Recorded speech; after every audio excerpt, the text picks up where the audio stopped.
Hey everybody, it's Rory from ANSgear. We have the new Dye R2 loader that we're going to take apart and show you guys how it comes apart. So it's the next generation of Rotor. It's actually quite a nice loader. Works really well. The consistency is still there, and they've tried to improve on the fact that the rotor didn't like the... If the ball wasn't perfect, the rotor didn't want to push it through. So they've really tried to take care of those issues. So we'll go ahead and open it up. There's our new loader right there. Inside the box, you're going to find your warranty card, instruction manual, and a dye sticker down in there too. So isn't a lot of frills or bells and whistles inside the box. So we'll go ahead and set that to the side. You can look at it here. You can see that it's got the same kind of rotor shape. It is a little bit different in profile. You see that it no longer has that, that color insert tray along the top here. But how it functions is still pretty much the same. You have your lid on the back, which is just going to pop open. No longer do you have that tab that you need to pull up on here anymore. They've gotten rid of that tab because the new tray on the inside is actually what kind of holds it in place. On the back side, you have this locking system, which either is going to let you expand the loader up to make it up to the 260 count, or to release the top and have it come completely off. You have your on-off button, and then you have your counter reset button right here. You have your anti-jam lever at the back, and then the feed neck in this part right there. It's got a reball in it that we were using earlier.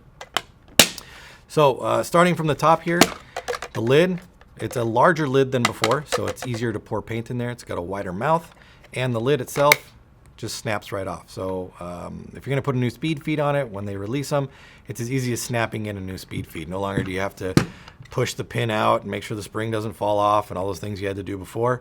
Now when you want to take the lid on and off, you just take it, put the lid back into place, make sure that the two pins actually fit in, and then snap it right in place.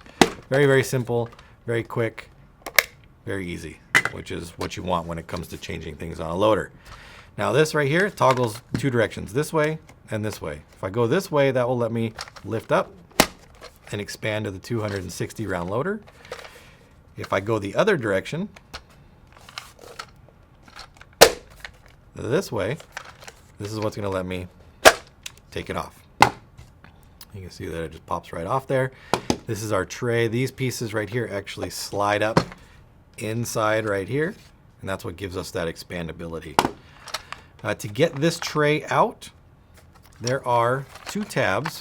If I push the lever, or the elevator lid, or elevator floor, I guess is what they call it, down. Back here, there are two tabs, two black tabs on the inside here. You push those down and pull the tray out. Now, when you pull the tray out, the tray is actually what holds the rotor assembly in place. So if you're not careful and you just rip this thing apart, all your pieces will go shooting out. So make sure that you do it as gently as possible so you don't lose all your pieces inside here. I'll go ahead and do that. Try not to have everything go flying apart on me. Now the new ones will be a little bit stiff and a little hard to get apart, but if you just work at them, you can get it apart there. And it comes right out. You can see our tray right there. Set that over to the side. Now right here we've got our loader assembly right here, a rotor assembly. This will just fall out. Got the same kind of setup as we had before. Right there. To get our motor out, these little brackets, we're gonna slide them forward, and then our motor pulls out right here. So still uses 3 AA batteries, still has the on and off button on the back. This little button right here is for our counter reset. And then on the bottom here, you'll see there's 2 dip switches. One of them will shut the counter system off completely so it doesn't beep at you anymore if you don't like that. And the other one is to turn the lights off on the back. So if you want to make, maybe you're playing it at night and you don't want the lights flashing or anything like that, you can turn those lights off as well. You also have right here your tension adjuster. They say don't turn it in more than 2 turns in from flush. So I would follow their rules and just go along with what they say. So if you're shooting reball or whatever, that can help with preventing jams by increasing the tension on there. So that's pretty much it as far as the breakdown on there. It's almost as easy as the old one was. There's just a couple more steps.